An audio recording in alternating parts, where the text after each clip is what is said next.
آیا تا به حال نام هما یا همای سعادت را شنیده اید؟ چنانچه سعدی میگوید همای بر همه مرغان از آن شرف دارد که استخوان خورد و جانور نیازد. پرنده هما یکی از نمادهای مهم و محبوب در ادبیات و فرهنگ فارسی است. این پرنده در اساطیر فارسی به عنوان نمادی از آزادی، پاکیزگی، زیبایی و نور استفاده می شود.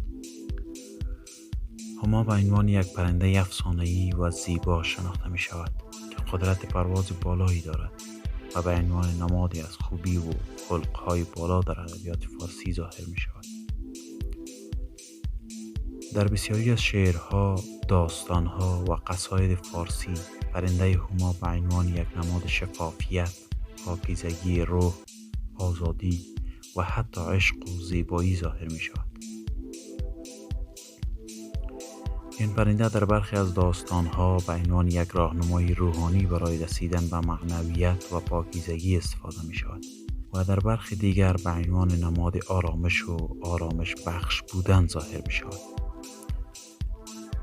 در کل پرنده هما یک نماد قدرت، زیبایی، پاکیزگی و آزادی در ادبیات و فرهنگ فارسی است که باعث شده تا به عنوان یک نماد محبوب و مورد توجه در ادبیات و هنر فارسی شناخته شود.